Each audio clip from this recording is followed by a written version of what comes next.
அனைவருக்கும் வணக்கம். பெரியாரை எதிர்த்தால் சங்கி. பெரியாரே பெரிய சங்கிதாப்பா. ஏன் தெரியுமா? சொல்கிறேன் கேளுங்க. அவர் என்ன எழுதியிருக்கிறாருன்னா, விடுதலை 24/4/1964 எழுதுகிறாரு, பார்ப்பனர் துலுக்கரால் தமிழ்நாட்டிற்கு பேராபத்து. பார்ப்பனர் துலுக்கரால். பார்ப்பனர் குறித்து பெரியார் பேசியதெல்லாம் தானே இவ்வளோ நாளும் திராவிடர் கழகம், இந்த திமுகவை சார்ந்தவர்கள் திராவிடர்கள் வெளிக்கொண்டு வந்தார்கள், எழுதி கொண்டிருந்தார்கள், பேசி கொண்டிருந்தார்கள். பார்ப்பனரோடு சேர்த்து துலுக்கரால் தமிழ்நாட்டிற்கு பேராபத்து எழுதியது யார்? இஸ்லாமியர்களுடைய பாதுகாவலர்கள். இஸ்லாமியர்களை துலுக்கர்கள் என்று குறிப்பிட்டதோடு மட்டுமல்லாமல் அவர்களால் தமிழ்நாட்டுக்கு பேராபத்தாம். அந்நிய சிறுபான்மையினர் நாட்டு பெருமக்களை விரட்டுவதா என்கிற தலைப்பில் அவர் எழுதியிருக்கிறாரு. இப்போ இதில் என்ன சொல்ல வர்றார் அப்படின்னா, பெரியார் பாகிஸ்தானிலும் இலங்கையிலும் பர்மாவிலும் இந்தியர்களை மூட்டை கட்டி கொண்டு வெளியே போக சொல்லுகிறார்கள். பர்மாவில் சொத்தை பிடுங்கி கொண்டு வெளியே போங்கள் என்கிறான். இப்படி இருக்கும்போது இங்கே இருக்கும் துலுக்கனுக்கு இங்கே என்ன வேலை? ஆப்கானிஸ்தானிற்கோ பாகிஸ்தானிற்கோ போகட்டும், உனக்கு இங்கு என்ன வேலை? இந்நாடு உனக்கு எப்படி சொந்தம்? தமிழ்நாட்டு சரித்திரத்தில் நீ யார்? நீ தமிழனா? அப்படி சொல்லுவதே எவ்வளவு மோசடியான காரியம். பெரியார், இஸ்லாமியர்களின் பாதுகாவலரான பெரியார் என்ன சொல்லியிருக்கிறார் அப்படின்னா, இஸ்லாமியர்களை நீ யார் என்று கேட்கிறார். தமிழ்நாட்டிற்கு நீ யாரு? நீ பாகிஸ்தானுக்கு போ, நீ தமிழனா? உனக்கும் இந்த தமிழ்நாட்டிற்கும் என்ன சரித்திரம் என்று இஸ்லாமியர்களின் பாதுகாவலன் என்று இத்தனை ஆண்டு காலமாக இவர்களால் போலியாக கட்டமைத்து வைத்த பிம்பமான பெரியார் கேட்கிறார். இஸ்லாமியர்களை பாகிஸ்தானுக்கு போய் சொல்றார். இது யாருடைய குரல்? இஸ்லாமியர்களை இந்த நாட்டில் பாகிஸ்தானுக்கு போய் சொல்வது யார்? பாஜகவினர், வலதுசாரி அமைப்புகள், சங் பரிவார அமைப்புகள், ஆர்எஸ்எஸ்காரர்கள். அவர்கள் தான் இஸ்லாமியர்களுக்கும் இந்த நாட்டிற்கும் என்ன சம்பந்தம், அவர்கள் பாகிஸ்தானுக்கு அவர்கள் எல்லாம் செல்ல வேண்டும் என்று சொல்லி அவர்கள் தான் பேசிக் கொண்டிருக்கிறார்கள். இங்கே பார்த்தா நம்ம பெரியார் தாத்தா போய் சொல்லியிருக்கிறார். 64லேயே இஸ்லாமியர்களை பாகிஸ்தானுக்கு போகணும்னு சொல்கிறார். இஸ்லாமியர்களுக்கும் இந்த நாட்டுக்கும் என்ன சம்பந்தம் என்று, அவர்கள் தமிழர்களா என்று. தமிழர்கள் இல்லாமல் அவர்கள் வேறு யார்? இஸ்லாம் என்கிற மார்க்கம் இந்த மண்ணிற்கு வருவதற்கு பல ஆயிரம் ஆண்டுகளுக்கு முன்பே அவர்கள் இந்த மண்ணில் நீடித்து நிலைத்து வாழ்ந்த தமிழர்கள்.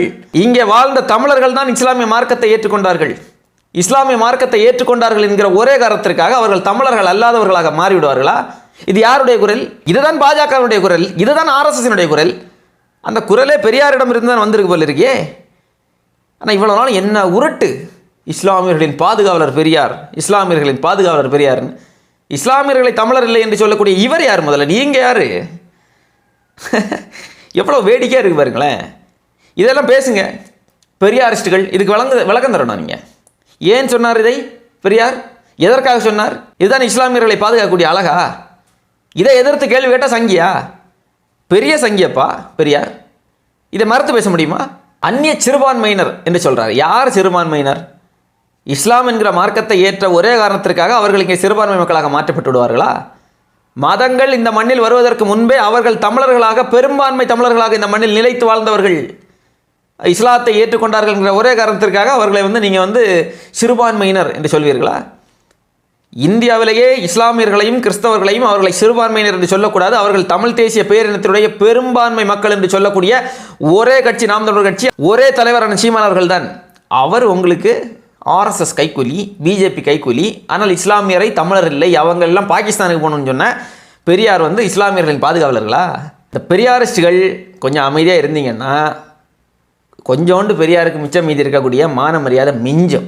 இல்லை என்றால் ஒவ்வொரு வரலாறாக நோண்டி எடுக்கப்படும். பெரியாருடைய நீங்கள் போலியாக கட்டமைத்து வைத்த போலி பிம்பம் சுக்குநூறாக உடைந்து நுறங்கி போய்விடும்.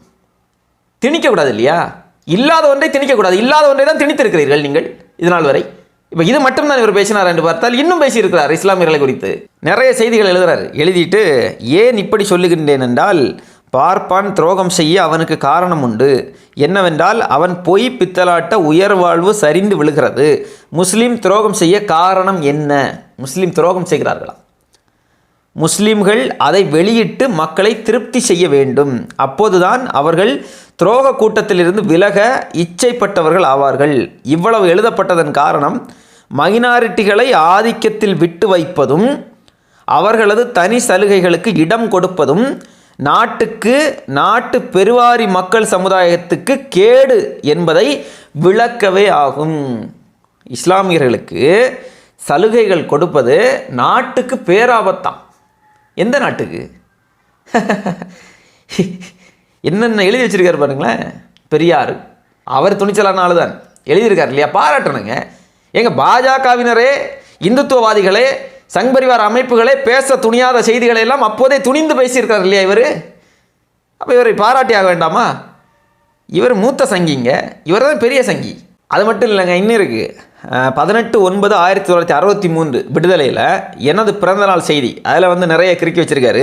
கடைசியில் என்னென்னா, நமது சமுதாயத்தின் 4 எதிரிகள் என்கிற தலைப்பில் 4 பேரை குறிப்பிட்டு எழுதுகிறார். 1 பார்ப்பனர்கள், 2 நம்மில் கீழ்த்தர மக்கள், 3 முஸ்லிம்கள், 4 கிறிஸ்தவர்கள். ஆக இன்று நமக்கு சமுதாய எதிரிகளாக இந்த 4 கூட்டங்கள் இருக்கின்றன. எப்படி புரியலே? நமக்குன்னா யாருக்கு? நமக்கு இந்த 4 கூட்டங்களும் எதிரிகளாக இருக்கின்றன அப்படின்னா நமக்குன்னா யாரை சொல்கிறீங்க நீங்கள்? உங்களுடைய சாதியை சார்ந்தவர்களை சொல்கிறீங்களா நீங்கள்? இல்லை தமிழர் அல்லாதவர்களை சொல்கிறீர்களா நீங்கள்? இதில் நமக்கு கீழான மக்கள் அப்படின்னு யாரை சொல்கிறார் இவர்? இதைத்தான் நான் சீமான் அவர்கள் பத்திரிகையாளர் சந்திப்பில் அன்றைக்கே கேட்டார். அதை யாருமே பேசுபொருளாக மாற்றலை. அதை குறித்து ஒருத்தரும் பேசலை. இந்த திமுகவினர் பேசுங்க. திகாவை சார்ந்தவர்கள், பெரியாரிஸ்டுகள், திராவிடர்கள், பெரியார் யாரை நம்மிலும் கீழான மக்கள் என்று யாரை பெரியார் சொன்னார் என்று பேசுங்கள். நீங்கள் விவாதம் செய்யுங்க, கருத்தரங்கு நடத்துங்க. பெரியார் திடல்ல பதில் சொல்லுங்க. யாரை சொன்னார்? சொன்னது பெரியார், ஆதாரம் இருக்கிறது, ஆதாரத்தை காட்டிவிட்டோம். யாரை சொன்னார்? நம்மில் கீழான மக்கள் என்று பெரியார் யாரை சொன்னார்? அதற்கான பதிலை சொல்லணும். அவர் ரொம்ப உயர்ந்தவரா? சரி, அவர் உயர்ந்தவரா இருக்கட்டு. யார் தாழ்ந்தவர்? கீழானவர் யார்? நீங்கள் பார்ப்பானியத்தை எதிர்ப்பவர்களா? சனாதனத்தை எதிர்ப்பவர்களா நீங்கள்? இதில் 4 பேர் எதிரியா சொல்கிறாரு. பார்ப்பனர், நம்மில் கீழானவர், இஸ்லாமியர், கிறிஸ்தவர். ஆனால் இவங்க வெளியே சொல்கிறது யார் தெரியுமா? பார்ப்பனர்களை மட்டும்தான் பெரியார் எதிரிகளாக சொன்னது போன்று காட்டுவார்கள். மற்ற 3 பேரையும் விட்டுட்டீங்களே, ஏன் விட்டீங்க? இஸ்லாமியரும் கிறிஸ்தவரும் பெரியாருக்கு எதிரிகள், அப்படிதானே? சொல்லுங்க, துணிந்து பேசுங்கள். பெரியாருடைய கொள்கைகளை துணிந்து பேசக்கூடிய நபர்கள் தானே நீங்கள். இதை துணிந்து பேசுங்கள். ஈரோடு கிழக்கு இடைத்தேர்தல் இருக்கிறது இல்லையா, அந்த ஈரோடு கிழக்கு இடைத்தேர்தலில் இதை துணிஞ்சு பேசணும். நீங்கள் பெரியாருடைய 4 எதிரிகள் யார் என்றால் பார்ப்பனர், கிறிஸ்தவர்கள், இஸ்லாமியர்கள், நம்மில் கீழானவர் யார் என்பதையும் எந்த சமூக மக்கள் என்பதையும் சொல்லுங்கள். நீங்கள் சொல்லி நீங்கள் பரப்புரை செய்யணும். திராணியும் தெம்பும் இருந்ததென்றால் பெரியார் சொன்ன இந்த வார்த்தைகளை ஈரோடு கிழக்கு தேர்தல் பரப்புரையில் சொல்லி வாக்குகளை சேகரிங்கள். இல்லை உங்களுக்கு கஷ்டமாக இருக்குன்னா சொல்லுங்கள், நாங்கள் சொல்கிறோம். அவருடைய சொந்த மண் தான். அவருடைய சொந்த மண்ணில் அவர் என்னெல்லாம் பேசியிருக்கிறாரோ எல்லாவற்றையும் பேசுவோம். மக்களுக்கு தெரியணும் இல்லைங்க, பெரியாருடைய சிந்தனைகள் மக்களுக்கு போய் சேரணும் இல்லையா? பெரியாரை படி படி படி என்றார்கள் நிறைய பேர். படிக்க படிக்க தான் தெரியுது. போக போக படிக்க படிக்க இன்னும் நிறைய வெளியே வரும் போல இருக்கே. இப்படிப்பட்ட பெரியாரை தான் இத்தனை நாட்களாக பார்ப்பானியத்தின் எதிரி, சனாதனத்தின் எதிரி, இந்துத்துவத்தின் எதிரி, சங்கிகளின் எதிரி, சங்கிகளினுடைய ஆணிவேராக இருந்திருக்காருங்க இவரை சங்கிகளின் எதிரி, பார்ப்பானியத்தின் எதிரி என்று இத்தனை நாட்களாக போலியாக பொய்யாக ஒரு பிம்பத்தை கட்டி வைத்திருக்கிறார்கள். ஏன் பெரியாருங்கிற பிம்பம் இவ்வளவு சுக்குநூறாக உடைந்து நொறுங்கியது அப்படின்னா போலியான பொய்யான பிம்பம். அது உடையத்தான் செய்யும். அது எந்த ஒரு பிம்பமாக இருக்கட்டும், அது போலியாக பொய்யாக கட்டமைக்கப்பட்ட எந்த பிம்பமாக இருந்தாலும் அது உடைந்து நொறுங்கத்தான் செய்யும். இவ்வளவு பேசியிருக்காரு பெரியார். இந்த பெரியாரை விமர்சனம் செய்த அண்ணன் சீமான் அவர்கள் சங்கியா? அவர் பாஜகவினுடைய பீட்டிமா?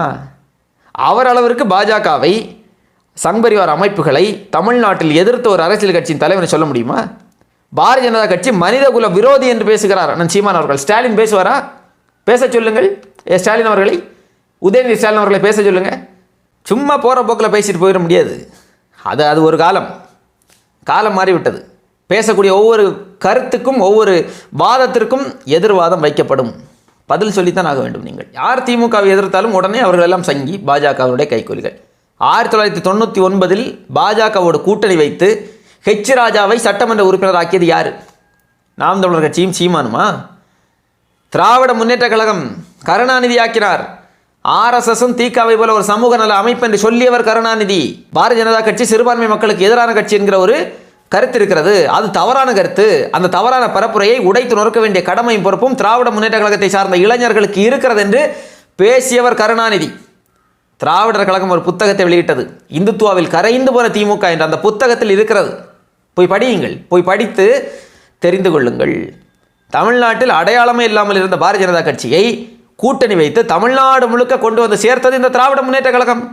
இவர்கள்தான் 2014 இன்றைக்கு திராவிட இயக்கத்தினுடைய போர்வாளாக அறியப்படக்கூடிய வைகோ அவர் பாஜகவோடு கூட்டணி வைத்து மோடி வந்தால்தான் விடுதலை என்று அவரும் அவருடைய கட்சியை சார்ந்தவர்களும் பரப்புரை செய்தார்கள்.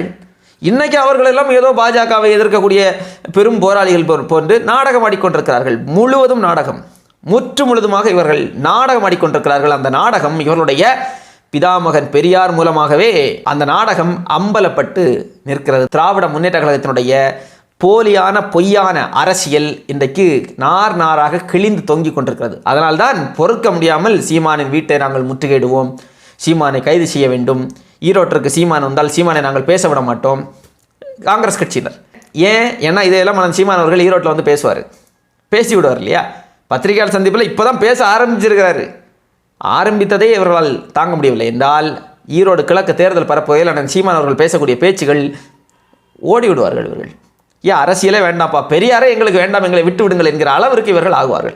அதனால் தான் எப்படியாவது இந்த ஈரோடு கிழக்கு தேர்தல் பரப்புரைக்கு அண்ணன் சீமான் அவர்களை வரவிடக்கூடாது, ஒரு பதட்ட நிலையை உருவாக்கி சட்டம் ஒழுங்கு பிரச்சனையை உருவாக்குவதன் மூலமாக அண்ணன் சீமான் அவர்களை அங்கே பேச விடாமல் தடுத்து விடலாம் என்று நினைக்கிறார்கள். என்றால் பெரியார் பிறந்தமன், பெரியாருடைய கருத்துக்களை அண்ணன் சீமான் அவர்கள் பேசினார் என்றால் மிச்சம் மீது இருக்கக்கூடிய அந்த பிம்பமும் உடைந்து நொறுங்கிவிடும். அதுதான் பிரச்சனை. என்னதான் நீங்கள் போலியான பிம்பங்களை கட்டினாலும், என்னதான் நீங்கள் அவதூறுகளை அள்ளி வீசினாலும் ஒன்றும் எடுபடாது. இனியும் நாம் தமிழர் கட்சியையும் அண்ணன் சீமான் அவர்களையும் பாஜகவுடைய பி டீம் RSS கைக்கூலிகள் என்று நீங்கள் சொல்வீர்கள் என்றால் பெரியாருடைய இந்த கருத்துக்கள் எல்லாம் வீடுகள் தோறும் கொண்டு சேர்க்கப்படும்.